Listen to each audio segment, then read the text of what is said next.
दोस्तों नमस्कार। बहुत बहुत स्वागत है आप सभी लोगों का आपके अपने YouTube चैनल पर। जैसा कि आप लोगों ने कल प्रैक्टिस सेट जो देखा है उसमें हम लोगों ने 15 प्रश्नों का अभ्यास किया था और यह जो पीपीटी है कुल 30 प्रश्नों की है। तो आज पुनः हम लोग भाग 2 लेकर आए हैं और इसमें हम लोग बचे हुए 15 प्रश्नों का अभ्यास करेंगे, जो कि बहुत ही महत्वपूर्ण प्रश्न हैं आपकी परीक्षाओं की दृष्टि से। तो चलिए शुरुआत करेंगे हम लोग इस सेशन की। एक गुजारिश आप लोगों से करना चाहूँगा कि अगर हो सके यार मित्र दोस्त हों तो आप उनको भी वीडियो शेयर कर दिया करिए। शेयर करने से कुछ जाता नहीं है, बस ये है कि नंबर ऑफ़ व्यूज़ बढ़ जाता है और आपके फ्रेंड को भी वीडियोज़ मिल जाएंगे जिनको नीड होगी। तो चलिए शुरुआत करते हैं। ये तो खैर बात की बातें हैं, शेयर और लाइक और सब्सक्राइब। कंटेंट अच्छा है तो लाइक शेयर कीजिए, सब्सक्राइब कीजिए, नहीं तो कोई बात नहीं। चलिए देखते हैं। प्रश्न नंबर 16 जो है, जो मापा ना जा सके के लिए एक शब्द होगा। तो जो मापा ना जा सके उसके लिए एक शब्द क्या हो जाएगा? तो उसके लिए विकल्प गा जो दिया है वो बिल्कुल आपका सही हो जाएगा, अपरिमेय। अपरिमेय का मतलब जिसे मापा या तोला ना जा सके उसे अपरिमेय कहेंगे। जो विकल्प का दिया है अमानक। अमानक का मतलब क्या होता है? जो मानक सिद्ध ना हो, मानक सिद्ध ना हो, जो मानक सिद्ध ना हो उसे हम क्या कहते हैं? उसे अमानक कहेंगे। अपरिग्रह का मतलब क्या होता है? अपरिग्रह का मतलब होगा त्याग, ठीक है, या ग्रह त्याग कहेंगे। साथ ही साथ अतुल्य का मतलब है अतुल्य, जिसकी तुलना न की जा सके। अतुल्य, जिसकी तुलना न की जा सके, ना की जा सके, उसे हम कहेंगे अतुल्य। ठीक है, चलिए देखेंगे हम लोग 17वां प्रश्न। प्रश्न नंबर 17 में कहा गया जिसने मृत्यु को जीत लिया हो को कहते हैं, यानी कि जिसने मृत्यु को जीत लिया हो उसे क्या कहेंगे? क्या अमर कहेंगे, मृत्युंजय कहेंगे, अभयदान कहेंगे या फिर अभय मुद्रा कहेंगे? तो कौन सा विकल्प सही हो जाएगा? तो यहां पर हम लोग देखेंगे कि जिसने मृत्यु को जीत लिया हो के लिए एक शब्द होगा तो मृत्युंजय हो जाएगा। विकल्प खा बिल्कुल सही हो जाएगा। विकल्प का है जो अमर दिया है, अमर का मतलब है न मरने वाला, ना मरने वाला, जो कभी ना मरे उसे कहते हैं अमर। अभय दान का मतलब क्या होता है? शरण देना, शरण देना, ठीक है, अभय दान, क्लियर। और अभय मुद्रा का अर्थ होगा भय रहित होने की अवस्था। क्या? भय रहित होने की अवस्था को, होने की अवस्था, यह होता है अभय मुद्रा।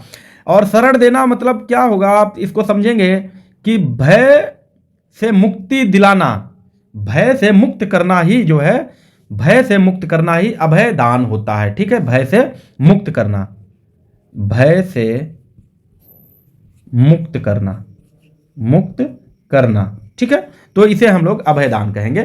प्रश्न नंबर 18।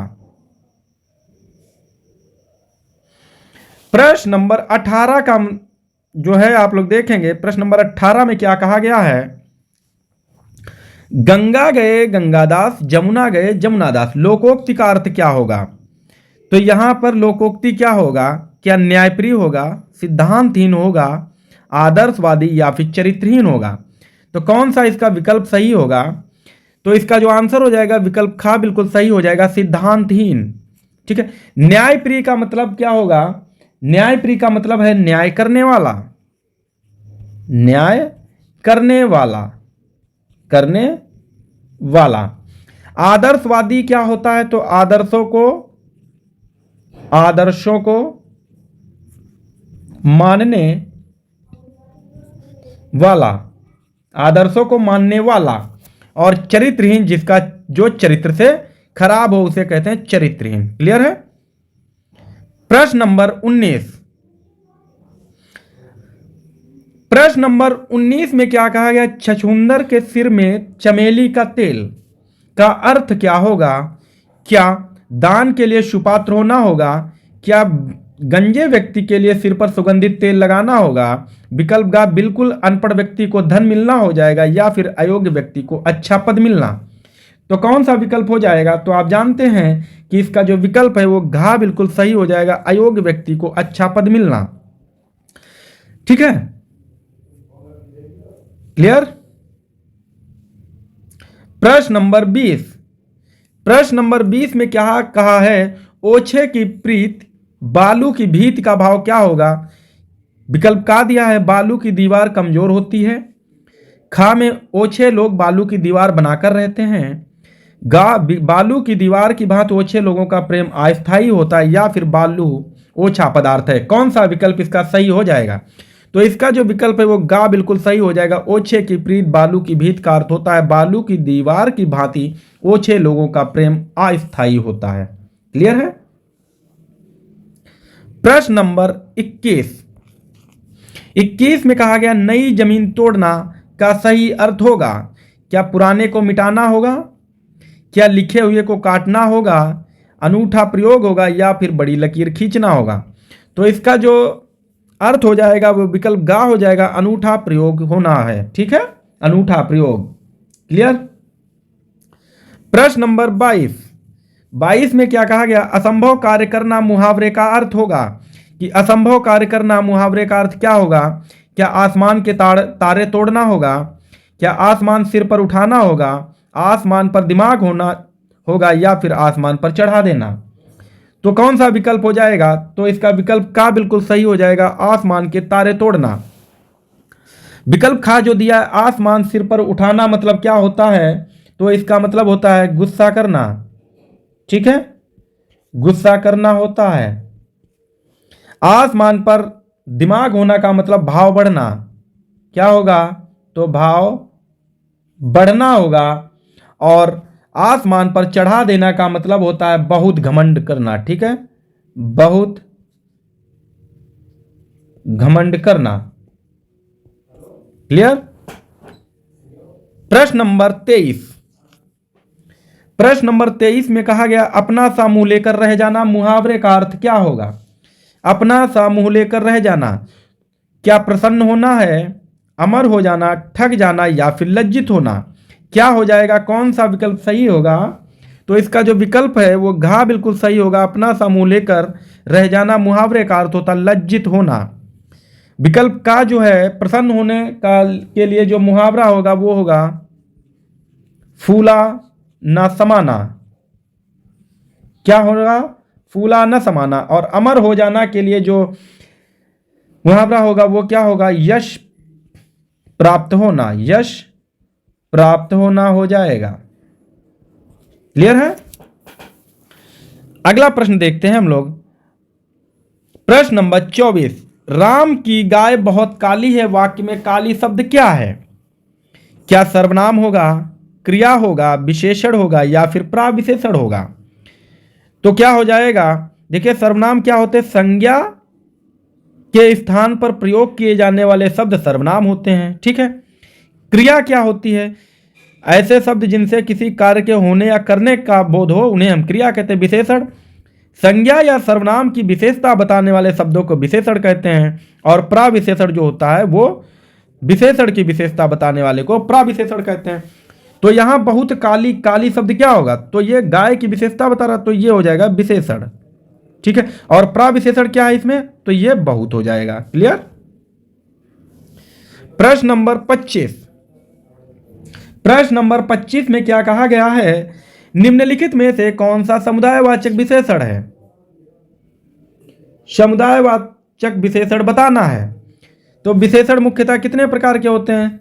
4 प्रकार के। कौन कौन से? तो आप बताएंगे। तो यहां पर क्या समुदायवाचक कौन सा होगा? चौगुना होगा, चौथा होगा, चारों होगा, या फिर 4 होगा? तो कौन सा विकल्प सही होगा? तो यहां जो विकल्प हो जाएगा वो विकल्प गा बिल्कुल सही हो जाएगा, समुदायवाचक है। कौन सा है ये? समुदायवाचक। क्लियर है। 4 क्या है? ये संख्यावाचक है। क्या है? संख्यावाचक है। चौथा कौन सा है? ये क्रमवाचक है। क्या होगा? क्रमवाचक। चौगुना क्या है? चौगुना क्या है? तो ये आवर्तवाचक है। क्या है? आवर्तवाचक विशेषण होगा। क्लियर है? प्रश्न नंबर 26, निम्न वाक्यों में किस वाक्य में विशेषण का प्रयोग नहीं हुआ है? तो हमें बताना है किस वाक्य में विशेषण नहीं है। क्या विकल्प का दोनों बच्चे बहुत भूखे थे, विकल्प खा मां ने गर्मा गर्म खाना बनाया, गा बच्चों ने खाना खाया, या फिर घा मां ने कहा और रोटी लो। यहां लो होगा, लो। तो किस में विशेषण नहीं प्रयोग हुआ? तो यहां देखेंगे कि दोनों बच्चे बहुत भूखे थे, तो इनकी विशेषता क्या है कि भूखे थे। ठीक है, तो यहां विशेषण दिया है। मां ने खाना बनाया, लेकिन कैसा? तो गर्मा गर्म बनाया, तो यह भी विशेषण हो गया। बच्चों ने खाना खाया, इसमें विशेषता क्या? खाना क्या है? पदार्थ है, और खाया एक क्रिया है। तो यहां पर जो है विशेषण नहीं है, इसलिए विकल्प गा बिल्कुल सही होगा। और मां ने कहा और रोटी लो, तो यहां पर रोटी की विशेषता क्या बता रहा है? और शब्द बता रहा है। ठीक है, क्लियर है ना?